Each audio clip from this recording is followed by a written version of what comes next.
이준석 대표가 지금 이제 연말에 국민의힘을 탈당하고 개혁신당을 띄운 지가 지금 한 달 정도 됐습니다. 양양자 의원의 한국의 희망과도 합당을 했고 여러 정책들도 꾸준히 내놓고 있습니다.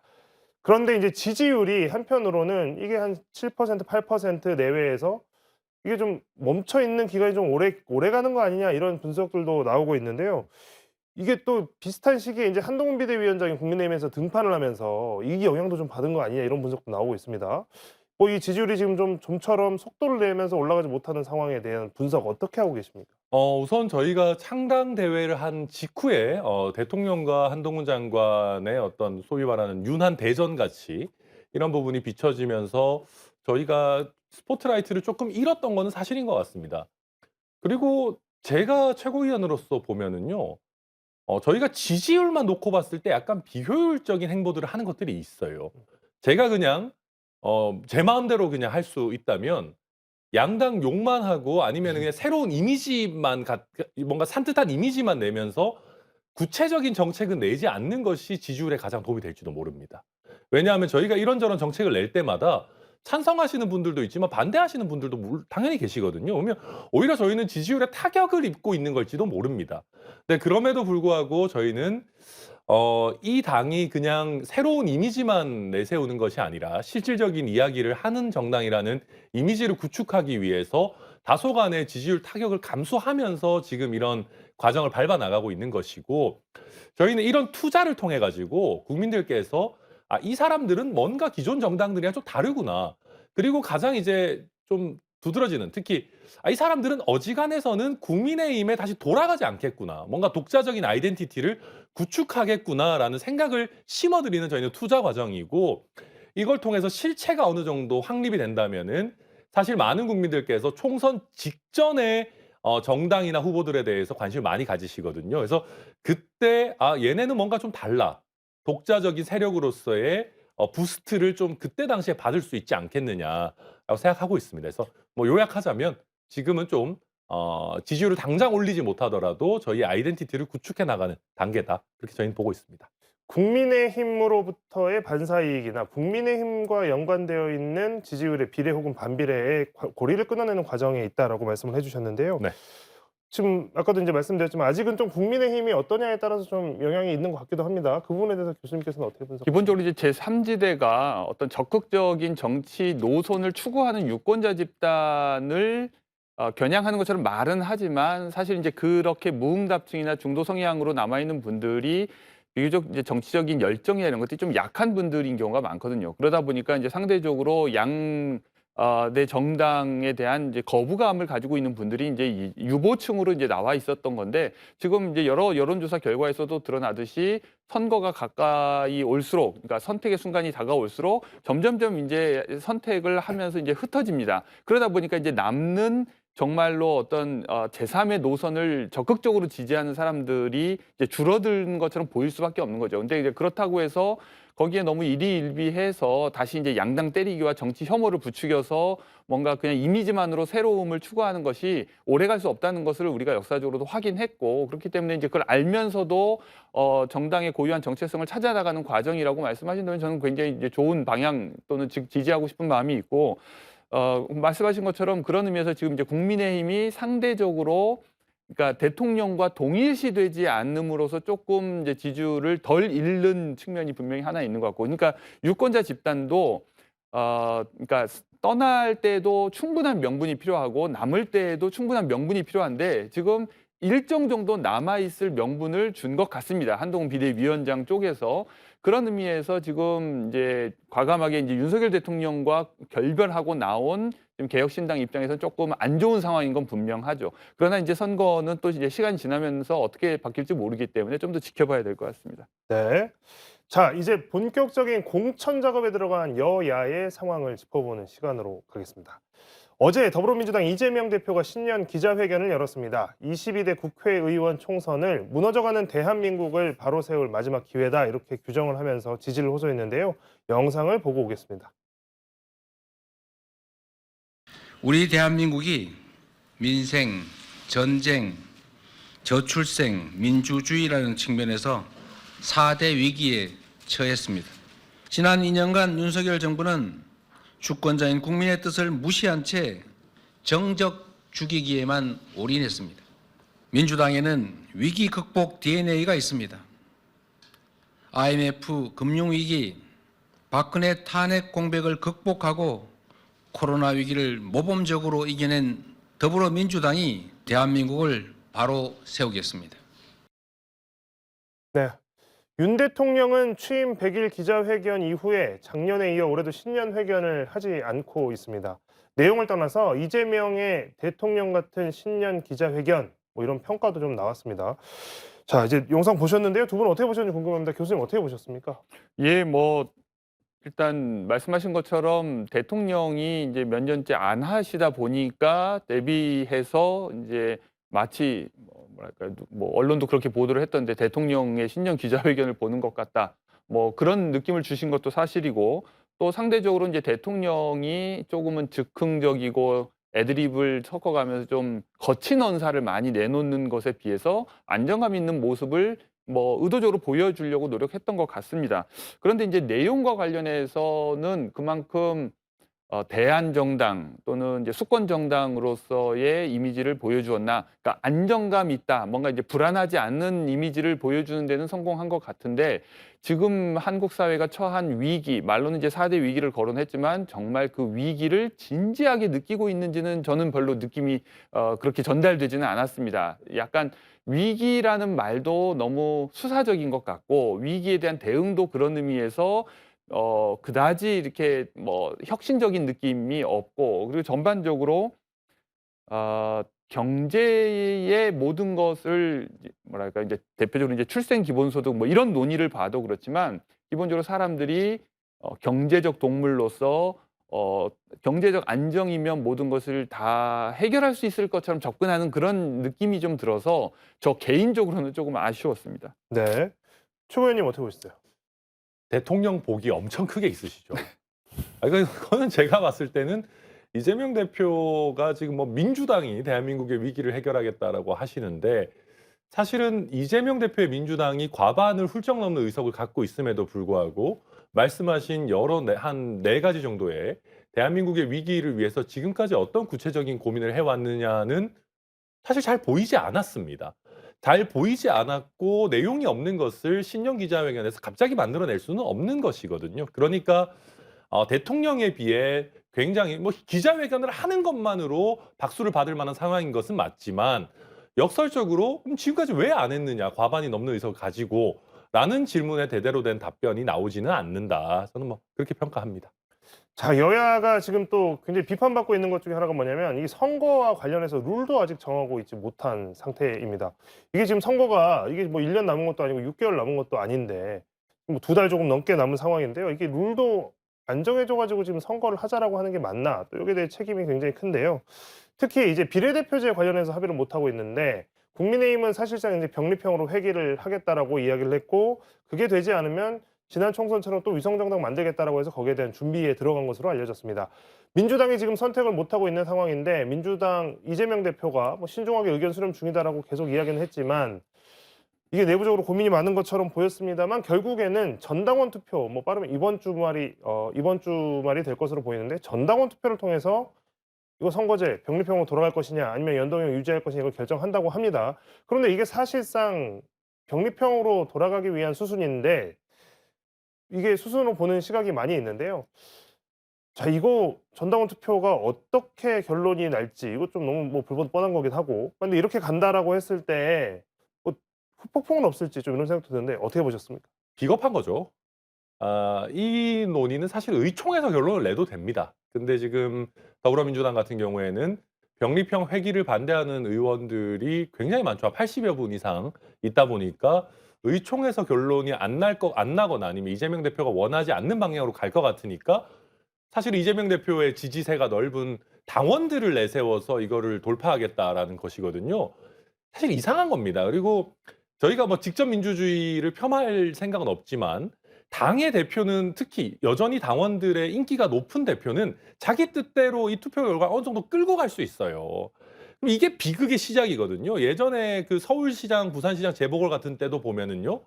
누가 봐도 정답은 있었습니다. 근데 그걸 회피해 나가는 수단으로서 당원들을 이용했던 거거든요. 저는 이번에도 비슷한 모양새로 흘러가고 있다. 결국 거기서 이제 당원들을 내세워서 이 연동형 유지파들을 좀 잠재우는 명분으로 삼으려고 하는 것인데 그렇게 되지도 않을 겁니다. 네. 이상하다고 봅니다. 뭐 이 문제와 관련해서 저는 좀 다른 생각이 있는데, 그러니까 지금 이번 선거가 전체적으로 보면 유권자들과 정당의 정렬이 바뀌는 그런 선거 성격을 좀 가지고 있고, 동시에 당 내에서는 당대표와 국회의원들 간의 관계가 재설정되는 그런 성격을 가지고 있습니다. 그런 의미에서 2020년, 2021년 뭐 요 시기하고 비교하기는 조금 어려운데, 왜냐하면 이제 지금은 당대표는 그 사이에 이제 이재명으로 바뀌었는데 국회의원들은 과거에 선출된 국회의원들이 그대로 지금 남아 있거든요. 그리고 일반 당원들은 이 당대표를 이제 지지하면서 새롭게 이제 주류가 구성이 된 상황입니다. 그러니까 이 미스매치가 지금 남아 있는 상황에서 국회의원들의 반대를 이제 무마하려면 사실상 당원들에게 직접 호소하는 수밖에 없는 이 불가피한 사정이 저는 있다고 생각을 합니다. 그런데 이제 여기에서 당대표가 책임지고 그냥 밀어붙이거나 뭐 지도부가 그냥 책임지고 결정하면 될 문제를 왜 그렇게 하지 않느냐, 이제 이렇게 비판하는 것이 좀 과도하게 이제 당대표에게 책임을 지우려고 하는 의도에서 나온다는 생각도 들고, 저는 이제 이런 것을 결정하는 이제 의결 방식 문제와 이제 별도로 기본적으로 현재의 준연동형 제도가 실패한 제도라는 것이 드러났고, 국민의힘 측에서도 아예 노골적으로 지금 또 위성정당 만들겠다고 당명까지 발표한 상황에서 뭐라고 무슨 연합 뭐 정당이니 뭐니라고 말을 하더라도 그것이 위성정당인 것은 모든 사람이 다 아는데 법을 대놓고서 이렇게 무시해도 된다고 주장하는 것은 저는 좀 의미가 없다고 생각을 하고, 그런 의미에서 뭔가 다시 개혁이라고 하는 명분은 이미 사라졌다면 다시금 이제 이 선거제도는 개선할 필요가 있고, 아니면 적어도 그 전으로 돌리는 것이 마땅하다고 생각을 합니다. 그런데 이제 그것을 결정하는 것을 오로지 당대표에게만 책임을 물릴 수도 없고, 그리고 당내 의원들의 분포가 아직 충분히 당대표 중심으로 다수가 확보되어 있지 않기 때문에 불가피하게 당원들에게 호소하는 것이 아닌가, 이렇게 생각을 합니다. 네. 자, 지금 이제 어쨌든 이제 병립형으로 회귀되는 것이 가능성이 굉장히 높아져 버린 상황이 됐습니다. 그런 상황에서 말씀하셨던 것처럼 국민의 미래라는 이름을 지었더라고요. 국민의힘에서 이제 네. 위성정당을 다시 이제 뭐 띄웠습니다. 자, 이제 개혁신당 입장에서는 이게 이제 그 위성정당들도 이렇게 세우고 병립형으로 가는 상황에서 이렇게 위성정당들 출연하고 이제 병립형으로 이제 돌아가거나 이제 위성정당이 출연한 형태로 연동형 비례대표제가 된다 하거나, 여기에 대해서 이제 개혁신당에서 이제 보셨을 때는 유불리가 좀 있을 거 아니에요. 여기에 대해서는 좀 어떤 판단들을 하고 계시는 상황인가요? 근데 거의 없습니다, 실제로. 그러니까 말씀하신 것처럼 준연동형이 이제 보통 3당들에게 유리하다라고 알려져 있는데요. 위성정당 다 만듭니다. 민주당도 아닌 척해도 뭐 연동형 유지된다면 만들거나 아니면은 뭐 다른 정당이 그런 역할을 대신 할 것이고, 그래서 특별하게 저에게 유불리가 있는 것은 아니고요. 오히려 저희 개혁신당 같은 경우에는 나름대로 독자적인 파이를 갖고 있고 또 구축해 나가는 과정입니다. 그런 상황에서는 사실 뭐 신당이 난립하지 않는 것이 저희 개혁신당 입장에서 또 유리한 면도 있습니다. 저희는 뭐 어떤 선거제도와 관계없이 좀 뭐 괜찮다, 뭐 공부만 잘하면 된다라고 생각하고 있고, 다만 제가 아까도 이 부분에서 비판적 입장을 가졌던 것은 국민의힘이 계속 병립형 하자는 건 저는 뭐 그럴 수 있다고 봅니다. 왜냐하면 일관되니까 계속 그 얘기했으니까. 근데 이제 더불어민주당 같은 경우는 과거에 노무현 더 거슬러 올라와서 김대중 대통령 시절부터 다당제의 어떤 정치 개혁에 대해서 굉장히 많은 얘기들을 했고, 지난번에 몸싸움까지 해가면서 준연동제라는 것을 도입을 했던 정당이 이제 와서 다시 병립형으로 선거의 유불리에 따라 돌아가겠다. 글쎄요, 이건 뭐 저희에게 유불리를 떠나서 이런 것들이 자꾸 이제 정치의 신뢰를 깎아먹는 행태다.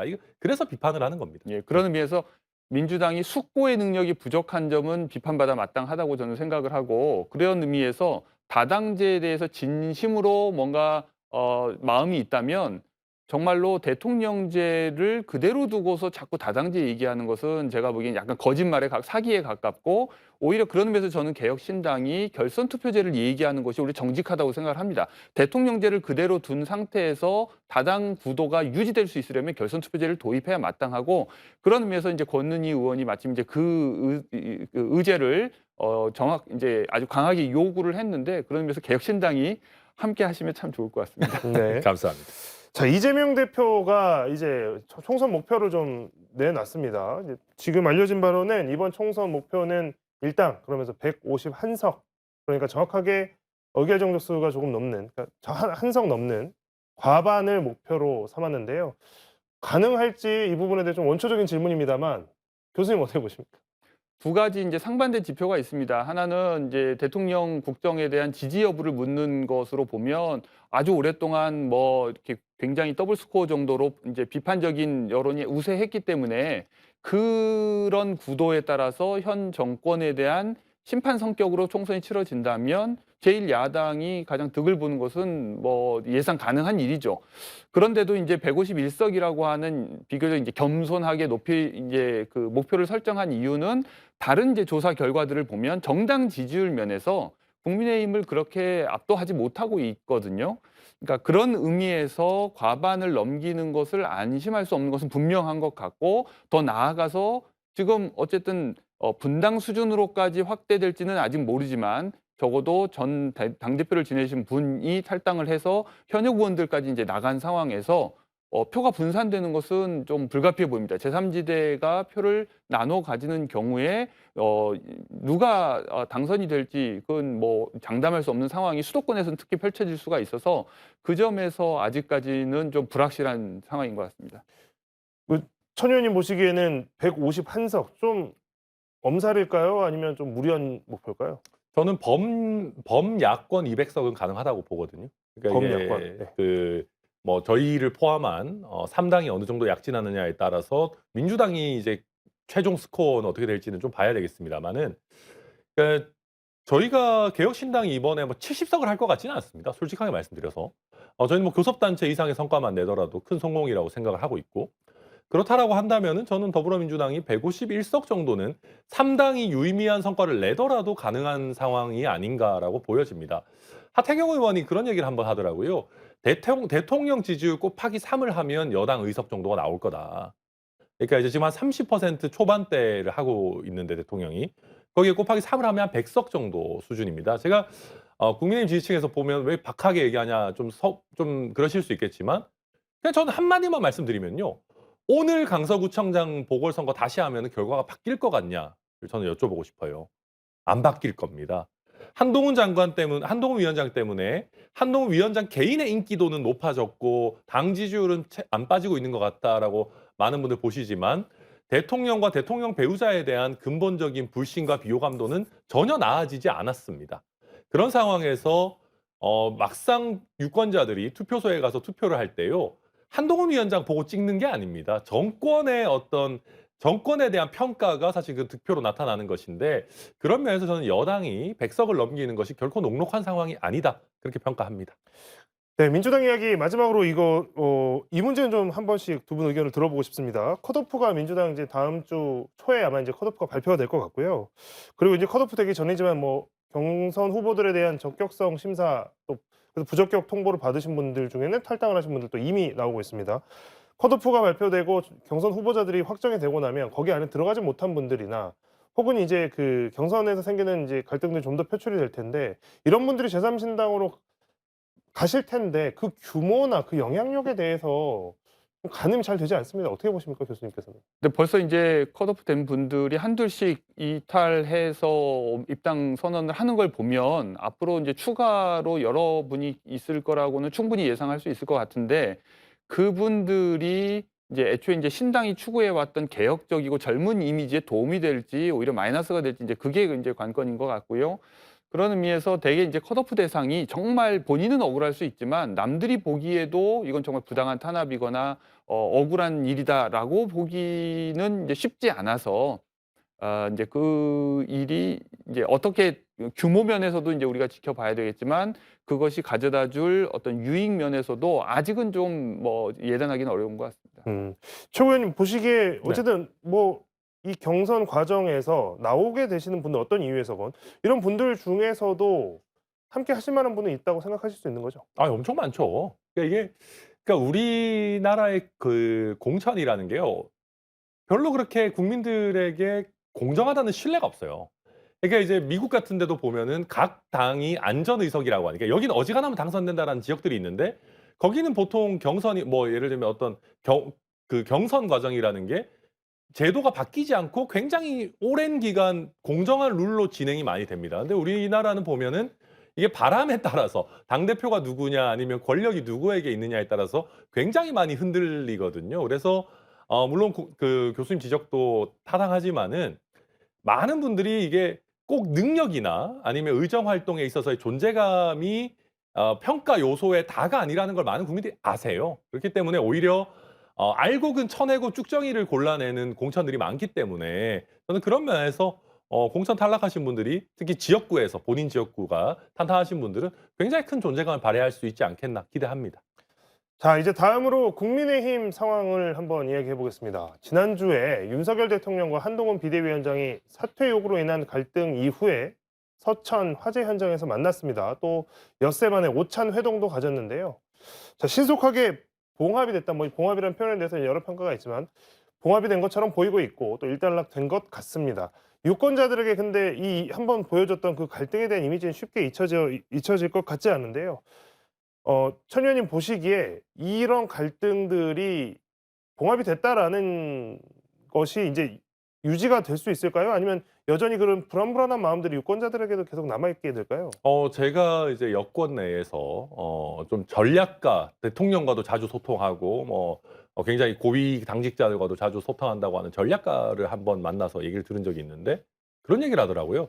한동훈 위원장은 대통령과의 다툼에서 져서도 안 되고 이겨서도 안 되는 위치에 있다.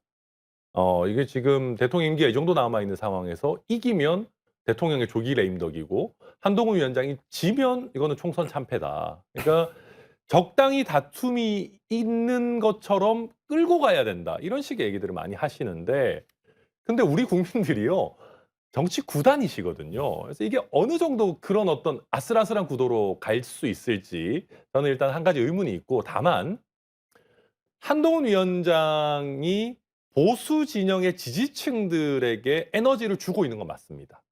원래 같았으면 이번 총선 희망이 없다라고 보고 있던 보수 유권자들에게 이게 뭐 쇼인지 봉합인지 뭐 알 수는 없지만 뭔가 그래도 대통령과 차별화가 되는 지점이 있는 거 아니야?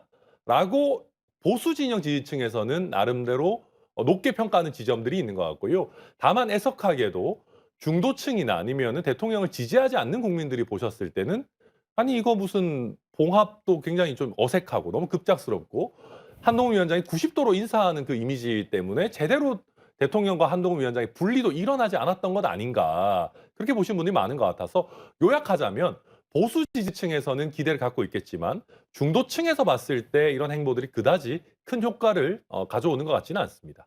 자, 그렇다면 이제 국민의힘을 바라보는 시선에서는 자, 대통령과 비대위원장이 이제 앞으로 다툴 일이 없을까? 아니면 이게 지금 이게 뭐 지지하는 쪽에서나 아니면 지지하지 않는 쪽에서나 그 부분에 대해서는 되게 조마조마한 마음으로 보게 될 것 같은데요. 자, 공천이 이제 뭐 얼마 남지 않았지만 총선까지는 아직도 2달이 넘는 기간이 있고 어쨌든 야당의 공격은 계속 이어질 것이고 그때마다 대통령실과 국민의힘은 아주 미묘하게 분위기를 봐가면서 서로 다른 목소리를 낼 수도 있고 또 같은 목소리를 낼 수도 있을 거고요. 자, 이런 갈등 총선 전까지 언제든지 또 일어날 수 있다라고 하는 분석들이 많은데 그렇게 생각하시는 교수님께서 그렇게 생각하시는 거겠죠? 네. 예, 그렇습니다. 두 가지가 있는데 이제 사람들이 이제 다투는 데는 되게 이제 이익 갈등이 하나가 있고 그다음에는 이제 감정 다툼이라는 게 있지 않습니까? 그런 의미에서 이제 이익 다툼으로 우리가 예상할 수 있는 거는 이제 공천 문제죠. 그러니까 이제 그건 뭐 윤석열 대통령도 본인 이제 용산 대통령실에서 있었던 참모들이나 또는 내각에 있었던 장차관들을 내보냈는데 공천 못 받게 될 걸 알았다면 뭐 굳이 왜 뭐하러 미리 뭐 3개월 만에 내보내고 그러겠어요. 그러니까 그것과 관련해서 본인의 이익이 있는 건 분명한 사실이죠. 그러나 또한 한동훈 비대위원장 입장에서도 본인이 일단 정치권에 뛰어들어서 당에 뭔가 당이 이제 다시 살아나는 데 큰 역할을 하는 그런 이미지를 구축하기 위해서도 약간은 개혁적이고 뭔가 진취적인 또는 전문가 중심의 어떤 그런 공천을 하지 않을 수 없는 문제가 있습니다. 이제 더 나아가서 현재의 현역 의원들도 자기 각자의 이익이 있기 때문에 이 3자의 이익이 충돌했을 때 아주 합리적으로 이익 간의 균형을 찾아서 잘 타협을 할 수 있다면 그나마 갈등이 덜 클 텐데 거기에서 이제 뭔가 부딪히는 일들이 벌어지면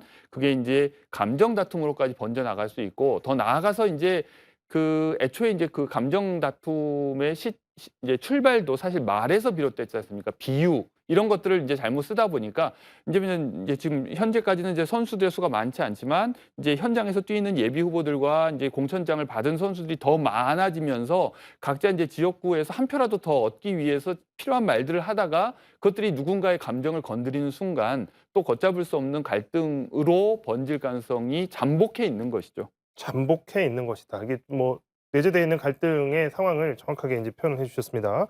자, 한 비대위원장의 지금 이제 총선 전략, 이제 뭐 어떤 것도 뭐 여러 가지가 있겠습니다만 그중에 이제 하나가 두드러지는 게 운동권 심판론이라고 하는 것입니다. 뭐 이걸 적극적으로 뭐 이렇게 표현들을 많이 하고 또 말들도 많이 만들어지고 있는데요.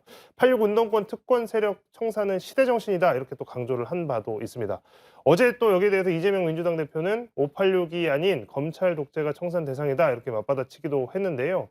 국민의힘에서 힘을 많이 주고 있는데 이 운동권 청산론이라고 하는 이 전략, 유권자들에게 많은 공감을 이끌어낼 수 있을까요? 굉장히 궁금합니다. 어떻게 보십니까, 의원님? 아니 뭐 다 청산하면 좋죠. 다 청산하고 개혁신당으로 가면 좋습니다. 근데 이게 운동권 청산론이라는 거는 이번 총선에서는 제가 봤을 때 큰 파도가 되기는 어려워요. 그냥 이제 개별 몇 군데의 지역구에서 운동권 출신 중에 좀 너무 고인물이고 기득권화됐고 뭐 실력이 없다라고 평가받는 몇몇 의원들에 대한 비토로 작용할 수는 있겠지만 이게 어떤 뭐 정권 심판론처럼 거대한 바람이 될 수는 없습니다. 왜냐하면 애당초 이재명 대표가 딱히 운동권이라고 평가받을 만한 백그라운드가 있으신 분이 아니고요. 지금이 만약에 문재인 정부였고 운동권 출신의 인사들이 예를 들면 뭐 부동산 정책부터 시작해서 경제 정책에 있어서 여러 난맥상을 일으키고 있는 것이 현재 진행형이었다면은 저는 이런 어떤 구호들이 조금 더 힘을 받았을 수 있을 겁니다. 근데 그렇지 않은 상황에서 정권 심판론의 거대한 파도를 이런 어떤 운동권 심판론으로 맞서는 거는 저는 좀 너무나 약한 프레임이 아닌가 그렇게 평가합니다. 잘 안 될 겁니다, 이거. 국민의힘의 전략 역시 좀 방향이 좀 어긋났다라고 판단하시나요? 기본적으로 이제 프레임 전환 노력인데 디테일하게 이제 우리가 구체적으로 들어가 보면 사실 아구가 잘 안 맞는 부분들이 많습니다. 그러니까 과거에 본인도 학생 운동을 했던 사람들인데 또는 사회 운동을 하다가 전향한 분들이 자신의 전향을 정당화하기 위한 변명 차원에서 자꾸 이제 운동권을 적대시하는 경우도 있고 또 과거에 남들 막 운동하고 뭐 민주화 운동 할 때 자기는 수업식 뭐 강의실에서 공부하거나 뭐 고시 공부한 것 때문에 그 열등감을 이제 와서 이제 만회하기 위해서 그 운동권들을 이제 비판하는 경우들이 있는데 좀 더 저는 비판이 구체적이면 좋겠어요. 그러니까 청산해야 될 부분이 있죠. 그러니까 정치를 여전히 운동처럼 하는 경우들이 별로 생산적이지 않다는 거 사실이고 그렇다면 그걸 구체적으로 좀 지목해서 생산적인 쪽으로 토론을 이끌어 가야 되는데 마치 이걸 어떤 집단의 정체성이나 집단 전체를 싸그리 매도하는 형태로 되면 결국 이거는 뭐 감정 싸움 외에는 생산적인 결과를 낳을 수가 없기 때문이죠. 자, 국민의힘에서 또 중요한 인물이 한 명 있습니다. 또 이 개혁신당하고도 뭐 때려야 뗄 수 없는 인물이기도 한데요. 유승민 전 의원입니다. 국민의힘이 결국 잔류를 하기로 결정을 했습니다. 의외이기도 하고 또 뭐 당연한 수순이다라고 또 평가하는 그런 분석도 있습니다. 자, 일단 총선은 근데 나오지 않겠다. 국민의힘에 잔류는 하는데 불출마하겠다. 이게 지금까지 유승민 전 의원의 공식 입장인데 총선에서 그렇다면 어떤 역할을 하게 될지도 좀 궁금합니다. 이 부분에 대해서는 관심이 좀 많으실 테니까 천 의원님께서는 어떻게 보십니까? 그러니까 저희는 개혁신당에 오시든 안 오시든 유승민 대표께서는 워낙 이제 개혁 보수로서의 정체성이 확고한 분이고 한국 정치에서 많은 순기능을 하시고 있고 또 하셨다고 생각합니다. 그래서 결정 당연히 저희는 존중하고 어떤 길을 가시든지 응원합니다. 근데 다만 제가 좀 속이 상하는 지점은 이번에 불출마 선언을 명확하게 하신 게 아니라 공천 신청은 하지 않겠다라고 하셔가지고 지금 국민의힘에서 마치 유승민 의원을 뭐 장기판의 말처럼 지금 쓰고 있어요. 저는 그런 대우를 받을 만한 분은 아니라고 생각합니다. 지금 무슨 안민석 의원을 잡으러 오산에 보낸다는 둥, 뭐 지금 보면 전직 청년 최고위원이 심지어는 나와가지고 유승민 의원 당원들이 대부분 싫어하고 뭐 팔짱 끼고 있을 때가 아니고 자기가 뭐 더 적극적으로 뛰어들어서 뭐 어쩌고 저쩌고 해서 훈수를 두고 있는데 저는 그런 거를 보면 유승민 대표님께서 저런 꼴을 보실 분이 아닌데 참 참담한 심정입니다. 뭐 제가 뭐라 말씀드리겠습니까? 그렇습니다. 교수님도 뭐 유승민 의원에 대한 행보 좀 예측을 좀 해주신다면. 아니, 저도 대체로 동의하고 본인이 이제 당한테 마음대로 나 필요한 대로 갖다 써라 이런 의미로 공천 신청 안 한다고 말한 건 아니라고 생각을 합니다. 지금 국민의힘의 현재 상황, 한동훈 비대위원장이 이끌다 하더라도 거기에 어떤 승리에 기여하기 위해서 뭐든지 하려는 그런 입장일 것 같지는 않아 보입니다. 네. 자, 오늘 많은 이야기 또 두 분께 들었습니다. 오늘 토론은 여기서 마치도록 하겠습니다. 국가의 발전 방향을 제시하는 시대 정신에 대해서 여당은 운동권 청산을, 거대 야당은 검찰 독재 청산을 말하고 있습니다. 그 사이에서 대한민국의 미래는 길을 잃고 있는 건 아닌지 국민들은 걱정입니다. 경제와 안보, 사회 환경 등 모든 영역에서 불확실성이 높아지는 때에 시대적 요구를 바로듣고 국민들에게 국가의 발전 가능성을 제시하는 정치의 회복을 기대해 보겠습니다. 시청해주신 여러분 고맙습니다. 두 분 수고하셨습니다.